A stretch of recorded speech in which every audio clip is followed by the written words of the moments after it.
দক্ষিণের জনপদ ও বাংলার দ্বিতীয় কলকাতা নামে খ্যাত ঝালকাঠি জেলা। এই জেলার সাথে জড়িয়ে আছে বাংলার ইতিহাস, ঐতিহ্য ও সংস্কৃতি। এই জেলা ভ্রমণের জন্য বেশ কয়েকটি দর্শনীয় স্থান ও আকর্ষণীয় স্থান রয়েছে। তো চলুন দেখে আসি।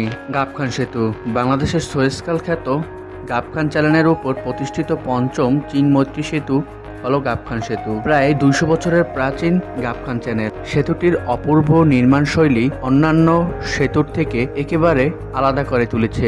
সেতুটির দৈর্ঘ্য 18 কিলোমিটার। এই খালটি সৌন্দর্যের দিক দিয়ে বাংলাদেশের দ্বিতীয় স্থানে অবস্থান করছে। ব্রিজের দুই পাশের মনোরম দৃশ্য যে কোনো মানুষের মন কাড়তে বাধ্য হবে। সিটি পার্ক ঝালকাঠি জেলার অন্যতম শহীদ স্তম্ভ ও শহীদ মিনার অবস্থিত সিটি পার্কে। এটি স্থাপিত হয় 1974 সালে। 1971 সালে মহান মুক্তিযোদ্ধা ও ভাষা শহীদদের স্মরণে নির্মিত হয় শহীদ মিনার, যেখানে প্রতি বছর 21শে ফেব্রুয়ারির সময় মানুষ পুষ্পস্তবন করে। ঝালকাঠি পৌর মিনি পার্ক ঝালকাঠি সুগন্ধা নদীর তীরে পুরাতন কলেজ খাওয়াঘাটে এটি অবস্থিত। ঝালকাঠিবাসী সহ সকল ভ্রমণ পিপাসু মানুষের কাছে এটি একটি পরিচিত স্থান। সুগন্ধা নদীর কোল ঘেঁষে নির্মল পরিবেশে একসাথে নদী ও আকাশের গভীর মেলবন্ধন যেন এখানকার পরিবেশকে আরও মনোমুগ্ধকর করে তুলেছে। পার্কটি নির্মাণ করা হয় 2011 সালে। ডিসি পার্ক পার্কটি সুগন্ধা নদীর পাশ ঘেঁষে তৈরি হয়েছে। পার্কটি ঝালকাঠির কালেক্টর স্কুলের পাশে অবস্থিত। পার্কটির মনোরম দৃশ্য যে কোনো মানুষের মনকে আকৃষ্ট করতে পারে। কীর্তিপাশা জমিদার বাড়ি ঝালকাঠির ঐতিহাসিক গ্রাম কীর্তিপাশার বিক্রমপুর জমিদারের কিছু বংশধর 19 শতকের শেষ সময় এখানে আসে এবং বাড়িটি নির্মাণ করেন। রাজা রাম সেনগুপ্ত এই বাড়ির মূল মালিক। আর দুই ছেলের নামে দুটি বাড়ি নির্মাণ করেন, যা দশানা হিরসা ও ছয়ানা হিরসা নামেও পরিচিত। এই বাড়িটির বর্তমান বংশধর হল অক্সফোর্ড বিশ্ববিদ্যালয়ের অধ্যাপক ডক্টর তপন রায় চৌধুরী।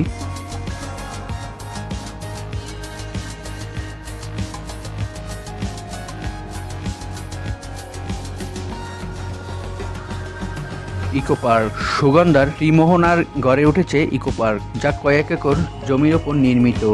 এর পাশে আছে ঝাউ গাছের সারি, যা দেখতে সত্যি খুব আকর্ষণীয়। এখানে গেলে আপনি একটি মিনি কুয়াকাটার স্বাদ পাবেন। সিদ্ধকাঠি জমিদার বাড়ি বাড়িটি ঝালকাঠি জেলার নলছিটি উপজেলায় অবস্থিত। 1332 সালে ডাক্তার চক্রবর্তী চণ্ডীচরণ বাড়িটি নির্মাণ করেন। বাড়িটির মূল অংশ বিলুপ্ত হয়ে গেছে। ঘাট বাঁধানো পুকুর কালের সাক্ষী হয়ে এখনো রয়ে গেছে। কবি কামিনী রায়ের শ্বশুর বাড়ি ছিল সিদ্ধকাঠি জমিদার বাড়ি। সুজাবাদ কেল্লা সুজাবাদ কেল্লা ঝালকাঠি জেলার নলছিটি উপজেলার সুজাবাদ গ্রামে অবস্থিত। বাংলার সুবেদার শাহ সুজা এই কেল্লা নির্মাণ করেন। পর্তুগিজ জলদস্যুদের শায়েস্তা করার জন্যই 1654 সালে নির্মাণ করেন এই কেল্লা। বর্তমানে এলাকার মানুষের কাছে ভূতেরগড় নামে বাড়িটি পরিচিত।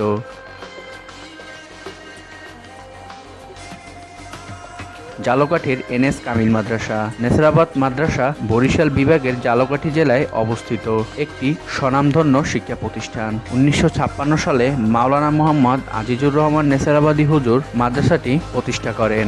স্থানটিতে গেলে মনে একটি শান্তি অনুভব করা যায়। ছইলারচর হল ঝালকাঠি জেলায় অন্তর্ভুক্ত কাঠালিয়া উপজেলার হেতালবুনিয়া বিষখালী নদীতে জেগে ওঠা একটি চর। চরটি বঙ্গোপসাগর হতে 60 কিলোমিটার এলাকা জুড়ে বিস্তৃত। বর্তমান পর্যটন স্থান ও পিকনিক স্পট এটি। জায়গাটিতে সরকারি আচার অনুষ্ঠানও হয়ে থাকে। ব্যক্তিগতভাবে বলতে গেলে এই শহরটিতে আমার শৈশব কৈশোরের 14টি বছর কেটেছে।